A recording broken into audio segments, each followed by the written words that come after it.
today I am going to be talking about a theory that has been in my head for so long, and I've been driving myself crazy because I haven't had the time to really sit down and write this out or make a video about it.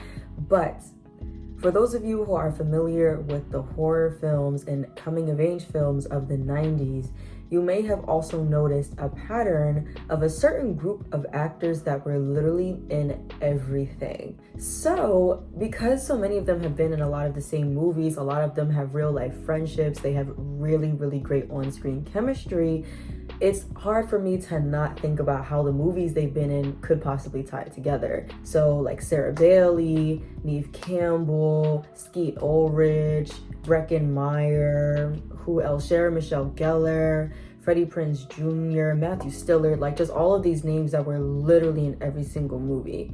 And so for me, I happen to be obsessed with a couple of them, like The Craft that has Neve Campbell and Skeet Ulrich, as well as Breckin Meyer, Scream, I Know What You Did Last Summer. A lot of them are in one movie or both or all three, or featured in every series. And so the more and more I've watched, the more I couldn't help but think, how could you tie together these movies if you really wanted to? Because some of them, I wouldn't say a lot of these actors get typecasted, but a lot of times, especially back then, they kind of had similar personalities in the characters they played. So it's just kind of a fun idea I've been playing with on how these movies connect. So today I'm going to be doing a formal layout of what I like to call the Scream Cinematic Universe. And I call it the Scream Cinematic Universe because it's not the first movie I'm going to talk about, but I feel like it's the one where a lot of these people kind of come together, or kind of drives what makes these movies come together the most for me. So I'm calling it the Scream Cinematic Universe. But I'm going to be covering Clueless, I Know What You Did Last Summer, Scream, as well as Scooby-Doo. And it's gonna make sense. I feel like if you know, and you're already starting to see in your head, like, I know exactly what she's talking about. So if you're tapped in, it's not even confusing. But I'm basically just gonna go in chronological order of, the film's release dates, how they connect, how I think the characters could be transferred from one plot in the movie to another, and we're just gonna have fun with it. Don't think about it too hard. You're gonna have to trust me with a lot of these details because there are some things that are clear connections and there's some that are a bit more ambiguous, so you just gotta work with me. With that being said, let's get into it. So first we're gonna start with Clueless, which is the first movie in this entire collection that I'm going to talk about. And Clueless came out in 1995. Like I said, all of these movies are from the 90s, but majority of this genre between like horror and coming of age really started kicking off in that mid to late 90s era, and Clueless really kicked that off in 95. It really was the blueprint for a lot of coming of age movies at the time. Therefore, anybody who was in that cast was set up to do really well. Did that really happen? That's arguable. There's a lot of interesting videos about Alicia Silverstone's career and how she really should have been way bigger than she is. So if you're interested in that, I would recommend just checking some videos out about that. But today we're not going to talk about Alicia Silverstone. We're going to talk about Breckin Meyer, who played Travis, the skateboarder, pothead, flunk, but very cute, artistic, graphic novelist student. And so, like I said, his personality is very laid back, doesn't really take school super seriously, class clown. He's just kind of there for comedic relief. But he also happens to be in The Craft as another character with a similar personality.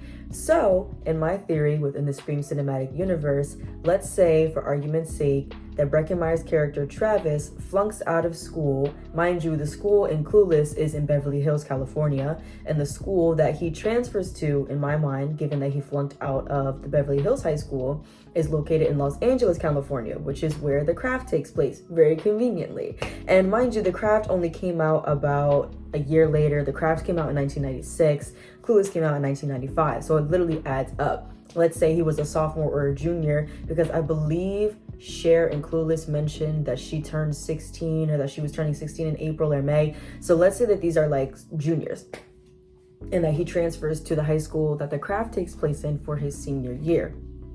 Are you following me? Are you following me? Okay.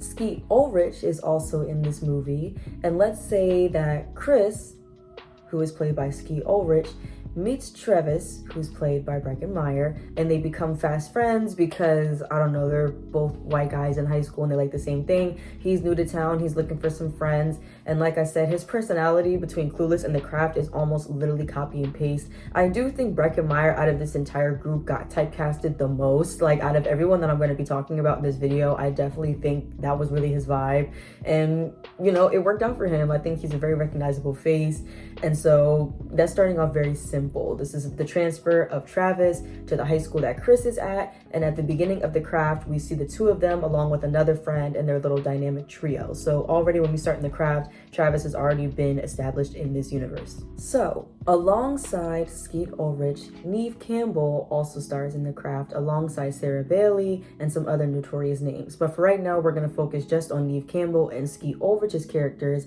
Bonnie and Chris, respectively. Like I said, Chris is already friends with Travis at this point. He has history with Nancy, who is Bonnie's friend. However, Bonnie claims that he'll basically sleep with everybody but her. This is a scene in The Craft where Sarah, the new girl in town, is expressing to her new friends that she likes this guy, and they tell her, oh no, because he already messed with Nancy and he totally messed up her reputation, he's a sleaze, he's horrible, he's the worst, he'll sleep with anybody. And then Bonnie chimes in and says, everybody but me. That line always gave me pause because I felt like it's one of those lines that's just not really necessary. Like, she didn't have to say that because they were already establishing the fact that she was a bit more outcasted than the other girls. She already had something occur in her life that just did some damages to her physical appearance, mostly, you know, scars on her body that we're not really able to see because she covers them up very well. And so that line always just kind of made me think, like, wouldn't it be really funny if Bonnie and Chris actually had some kind of little situation and we just don't know? Now, when you start to look at cutscenes from The Craft, this kind of makes a little bit more sense to me because it seemed like Bonnie had an overall bigger role in the movie, period. And it seems like they cut out a lot of scenes to make sure that it was clear that Nancy and Sarah were kind of the focus here, and Bonnie and Rachel were supposed to be a bit more in the background. I'm sorry, Bonnie and Rochelle. So to me, I always wondered, like, what if Bonnie was supposed to have a bigger role, and what if there was more drama between her and Nancy that we don't even know about? By the time we meet them, they've been in school for half the time you're in high school for, so anything could have happened those first 2 years. Stay with me. So what if, say in their freshman or sophomore year, Chris and Bonnie had a little situationship? And let's say maybe that, you know, they were getting hot and heavy, they was hooking up, something was going on, something was about to go down. But at this point, Bonnie doesn't really know or doesn't know how to control her powers. And I remember that her thing was fire was her element. In the sacrificial scene that they did, they all committed to an element and fire was hers. So I was wondering if it was kind of like an American Horror Story Coven situation where the shorty who used to play Violet in season 1, for Teresa Farmiga, when her character was hooking up with her boyfriend and she didn't understand her Black Widow powers yet and ended up killing her boyfriend. What if that happened with Bonnie and Chris, but he survives for whatever reason? Maybe the reaction she had wasn't as strong or lethal, but it was enough to cause her physical burns and maybe just do a little bit of damage to him. For whatever reason, he's keeping their secret, either because he's scared or maybe they have a promise. But in the scene when him and Sarah are first sitting down and talking, he says, oh yeah, you don't want to mess with them. There's a rumor going around that they're witches. But what if it's not really even just a rumor to him? Like, what if he dead knows that they're actually witches? Because he kind of brings that up out of nowhere. So it's like, in my head, I would like to think that Chris was giving Sarah a warning low-key from the get-go, but just couldn't really speak in plain terms because maybe he knew that they would come for him. Who knows? But that's my theory. Now, spoilers if you haven't seen The Craft, I guess, but I'm assuming if you're in this video that you've seen it. But we know that at the end of The Craft, Chris is allegedly dead. There was the scene with him, Nancy, and Sarah in the room at the party. It ends in a conflict. Nancy gets extremely angry, pushes him out the window, and he dies. But also at the end of the movie, we see that Sarah's powers went from 0 to 100 because she was able to survive the conflict with her and her coven. She made it out the situation alive, and therefore she was granted the powers of Manon that were being abused by Nancy. So what if she became powerful enough to resuscitate somebody and decides to bring Chris back to life? Because even though they weren't together at the point that, you know, he died, she still felt very guilty about that throughout the whole movie, and acknowledged that even if he didn't truly love her back, whatever the case was, no one deserves to die because of teenage witches doing too much. So I genuinely think it would be consistent with Sarah's character to bring him back, even if not with the purpose of him being with her, but just to undo the wrongs of Nancy. With that being said, Manon can do good and bad, I guess you could say. I don't really think he's even supposed to be pinned down to a polar side like that, but I think what the movie wants us to show is that Nancy, leaning towards the dark side, used his power for evil. For Sarah, it's kind of using it for good. So I guess we could say that Manon can kind of lean either way. I don't really know too much about that, but I'm just going based on the context of the movie. So let's say for fun that between the powers of Sarah bringing back Chris and perhaps the power of Manon protecting him past that fact, he's able to be resuscitated, but he can't live in that same town anymore because people will recognize him. So he has to move. Bonnie would likely have to do the same thing because at this point she's lost her power, she's embarrassed herself, she really lost her friends, her and Rochelle's friendship is not that genuine, and maybe she's just gonna want to move and live her hot new life. You know, she's not, you know, the shorty in the back anymore, you know, covering herself with a bunch of jackets. She's feeling herself, so maybe she just wants a new start. Like I just said, Clueless is located in Beverly Hills, California. The Craft is located in Los Angeles, California. Where does the Scream take place? Woodsboro, California. Yeah, so I have a theory that Bonnie and Chris both moved to Woodsboro, California, taking on new identities because they can't live in Los Angeles anymore because too much has happened. Bonnie takes on the name of Sydney Prescott, moves with her single mom because she has a single mom in both. Actually, no. In Scream, she doesn't have a single mom, but she cheats, and maybe we could make a connection between that, but that's not that important. At the end of the day, Bonnie moves to Woodsboro and changes her name to Sydney Prescott. Chris moves to Woodsboro and changes his name to Billy. Y'all see where I'm going with this.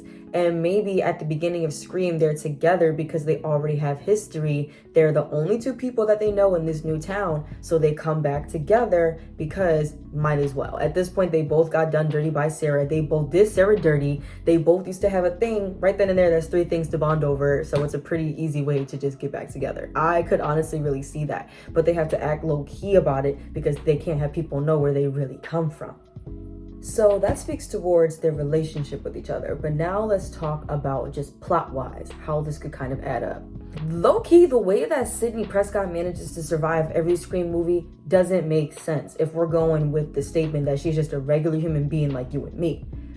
But if we're going with the theory that she's really Bonnie from the Craft universe, even though she loses her powers at the end of the movie because Sarah takes them away, we don't necessarily know how Manon works. So we could make the argument that just the fact that she was bonded to him at some point gives her the right to extended protection even if she doesn't have her physical powers anymore. So that's the theory that I'm gonna go with for now, that the reason that she's managed to survive every conflict in Scream is because Manon is low-key protecting her. And we could even take it a step further, and maybe she doesn't even remember. Maybe losing her powers at a certain point made her forget all of that. So she might not even be aware, and that's why she has genuine fear all the time, because she doesn't even realize that she's being protected. I feel like you could also make the argument that maybe there's a dark-sidedness to Manon that's following Chris along, Billy, and that's the reason why he went a little nuts. Because one, if you get resuscitated from the dead, you're already going to be a little bit off, just because you already crossed that line between the living and the dead. You were in the underworld or the afterlife, whatever you want to call it,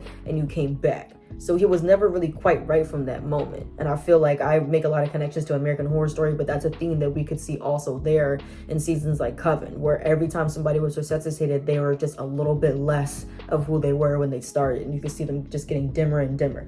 And I feel like that's what happens with Billy, because when you just start the movie off like that and he ends up being weird and you could tell he's a little off the whole time, it's kind of like, why? But if we go with the theory that he's already like that because of the themes of the Craft and him literally dying and being brought back to life, it kind of makes more sense on why he is the way he is in Scream. So I feel like this theory holds up really well. Also, again, because he did cross over to the afterlife and has that connection to the dead, I think it would make sense for some kind of lingering of Manon to kind of stick with him and be attracted to that darkness that's in him, hence why he becomes a serial killer in the movie and goes crazy. And I feel like it kind of just gives more motivation, because I like the monologue he gave in Scream, but I feel like if we want to take it deeper, this theory that I have could kind of give more substance to why he did what he did. This is where I'm gonna start to sound a little goofy, so I need you to just stick with me on this. The strongest connections we've had have been covered at this point. I'm gonna be reaching now, and I need you to just understand that and be okay with that. In the first Scream movie, Billy is not acting alone. We find out at the end that him and Stu, played by Matthew Stillard, are actually collaborating and had kind of, a little situation set up on the revenge that they were gonna enact for all the horrible, scary movies or whatever. Now, Matthew Stillard is literally in everything. So of course we gotta bring him up, right? He's literally in everything. So I like to think that at this point, Skeet Ulrich's characters have died twice. So we can't drag it anymore, we gotta let him go. So instead of truly dying in the craft, he lives on through Scream and then actually dies at the end of Scream. However, let's say that when Sarah resuscitated Chris, something happened where maybe the people around him or people who are close to him get that kind of protection as well. We saw that Billy and Stu did share blood. It wasn't necessarily a blood sacrifice, but their DNA and their blood came in very close contact with each other at the end of Scream. So maybe whatever it was that Sarah put towards Billy to resuscitate him in the craft when he was still Chris transferred to Stu, and he lives on to be in Scooby-Doo. So yes, my theory is that the spirit of Manon or the spirit of Sarah managed to make whatever brought Chris/Billy back to life transfers to Stu, who will now be Shaggy and Scooby-Doo. But we're gonna come back to that. We're not quite there yet, but just remember that for the end. We're gonna roll back to that. In I Know What You Did Last Summer, Sarah Michelle Gillard stars as Helen. And at the end of that movie, she's killed by the serial killer in that movie. But we always knew that her character Helen wanted to be a star. She always wanted to be in the spotlight. She was the winner of the pageant. She was a popular girl in school, and it was a big thing for her plot that she kind of fell flat after graduation and didn't really have much going on. So let's really drag out the spirit of Manon thing, and let's say that somehow, some way, that she lives at the end of I Know What You Did Last Summer, conveniently, because she's in Scream 2. Now, let me roll back for a second. I forgot to mention the dates. Something that we should really note is that Clueless came out in 1995. The Craft came out in May of 1996. And Scream came out in December of 1996. So this is only maybe like 4 months apart, 5 months apart. So is going in order, as we can see. I Know What You Did Last Summer came out in October 1997, almost exactly a year later. So the release dates of these movies lines up with the chronological order of events that I'm putting these things in. So I just want you to acknowledge that, and please acknowledge my greatness and my genius and just how extremely big my mind is. So like I was saying, Helen always wanted to be a star. She always wanted to be in the spotlight. So let's drag it and say that somehow Manon is responsible for her surviving at the end of I Know What You Did Last Summer, so she can live on in Scream 2, which comes out in 1998, I believe. I am fact checking.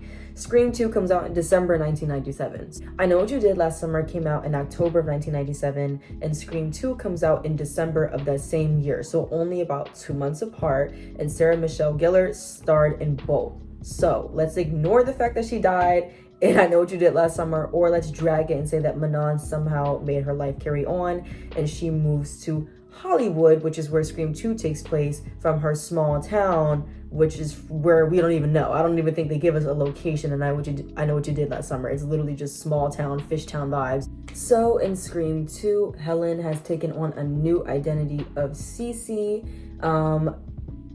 We can assume maybe that because she moved from a small town to Hollywood that no one recognizes her, but it would maybe be the opposite. But we're just gonna drag this right now. We're gonna say that because she came from a small town and a lot of people that knew her also died, and she goes to Hollywood, it's kind of like, even if someone from her town accuses her of witchcraft or something, like, you die, how did you come back? She could be like, you're just some small town bull, you don't know what you're talking about. So I feel like she could play that game correctly. Now, she dies in Scream 2, but we're gonna really drag this Manon thing into the ground because in Scooby-Doo, we have Sarah Michelle Gellar, Freddie Prinze Jr., and Matthew Stillard all in the same movie. Mind you, Sarah Michelle Gellar was in Scream and I Know What You Did Last Summer. Freddie Prinze Jr. was in I Know What You Did Last Summer, and Matthew Stillard was in Scream, and now they're all in Scooby-Doo. Therefore, I feel as though this is a very solid theory. So that is my Scream Cinematic Universe theory. If anyone else has ever thought about this before or drawn any of these connections I've talked about, please let me know. I'm really curious, because I don't know if it's just the fact that I've seen these so much that I've started looking for connections because I love these actors and I love their on-screen chemistry. If any of these points made sense to you, or if there's any other movies that you think would add to this that you want to add, definitely feel free to leave it below. Let me know if any of this made sense or if I just sound unhinged right now. And yeah, I can't really think of any other cinematic universe videos I would do right now that hasn't already been done. A big reason why I wanted to do this is because I didn't see any other videos about this, and I was like, okay, either it's just me or no one else has felt like making a video about this yet. But yeah, so hopefully I can put out at least another video or two in the next couple of months. I'm in my last year of university right now, so I'm pretty busy, but I am just snatching any moment I can to film. I've been really excited to do this video for a while, so I'm glad I finally got it out, and I'm excited for you all to see it. Like I said, let me know if I made sense and if you want to see more content like this, and please subscribe so you can know when I post another video. Thank you.